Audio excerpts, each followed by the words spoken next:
नमस्कार दोस्तों, आप लोगों का बहुत बहुत स्वागत है हिंदी स्टोरी 319 में। आज हम बहुत ही अद्भुत सी मृत्युदंड की धमकी की कहानी आपके सामने लेकर आए हैं।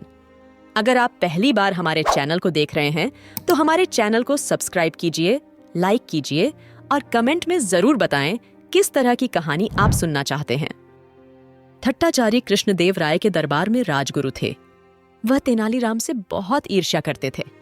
उन्हें जब भी मौका मिलता तो वे तेनालीराम के विरुद्ध राजा के कान भरने से नहीं चूकते थे। एक बार क्रोध में आकर राजा ने तेनालीराम को मृत्युदंड देने की घोषणा कर दी, परंतु अपनी विलक्षण बुद्धि और हाजिर जवाबी से तेनालीराम ने जीवन की रक्षा की। एक बार तेनालीराम ने राजा द्वारा दी जाने वाली मृत्युदंड की धमकी को हमेशा के लिए समाप्त करने की योजना बनाई। वह थट्टाचारी के पास गए और बोले, महाशय, एक सुंदर नर्तकी शहर में आई है। वह आपके समान किसी महान व्यक्ति से मिलना चाहती है। उसने आपकी काफी प्रशंसा भी सुन रखी है। आपको आज की रात उसके घर जाकर उससे अवश्य मिलना चाहिए, परंतु आपकी बदनामी न हो इसलिए उसने कहलवाया है कि आप उसके पास एक स्त्री के रूप में जाइएगा। थट्टाचारी तेनालीराम की बातों से सहमत हो गए। इसके बाद तेनालीराम राजा के पास गए और वही सारी कहानी राजा को सुनाई। राजा की अनेक पत्नियों थीं तथा वह एक और नई पत्नी चाहते थे, अतः वे भी स्त्री के रूप में उस नर्तकी से मिलने के लिए तैयार हो गए। शाम होते ही तेनालीराम ने उस भवन की सारी बत्तियां बुझा दीं जहां उसने राजगुरु और राजा को बुलाया था। स्त्री वेश में थट्टाचारी पहले पहुंचे और अंधेरे कक्ष में जाकर बैठ गए। वहीं प्रतीक्षा करते हुए उन्हें पायल की झंकार सुनाई दी। उन्होंने देखा कि एक स्त्री ने कमरे में प्रवेश किया है, परंतु अंधेरे के कारण वह उसका चेहरा ठीक से नहीं देख पाए।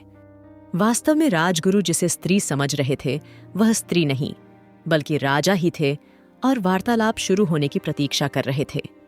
थोड़ी देर पश्चात कमरे की खिड़की के पास खड़े तेनालीराम को आवाज सुनाई दी, प्रिय, तुम मुझे अपना सुंदर चेहरा क्यों नहीं दिखा रही हो?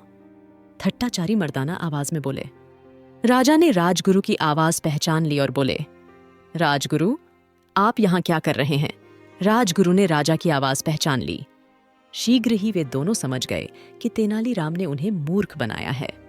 दोनों ने कक्ष से बाहर आने का प्रयास किया, परंतु तेनालीराम ने द्वार बाहर से बंद कर उस पर ताला लगा दिया था। वह खिड़की से चिल्लाया, यदि आप दोनों यह वचन दें कि भविष्य में कभी मृत्युदंड देने की धमकी नहीं देंगे तो मैं दरवाजा खोल दूंगा। महाराज को तेनालीराम के इस दुस्साहस पर बहुत ही क्रोध आया, पर इस परिस्थिति में दोनों अंधकारमय कक्ष में असहाय थे और तेनालीराम की इस हरकत का उसे मजा भी नहीं चखा सकते थे।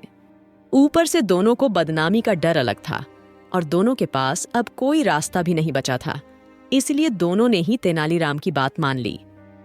आप लोगों का बहुत बहुत धन्यवाद इस कहानी को सुनने के लिए। अगर आप पहली बार हमारे चैनल को देख रहे हैं, हमारे चैनल को सब्सक्राइब कीजिए और अपने विचार इस वीडियो के कमेंट पर जरूर शेयर करें और यह भी बताएं कि आगे आप किस तरह की कहानी सुनना चाहेंगे। फिर मिलते हैं एक नई वीडियो के साथ। धन्यवाद।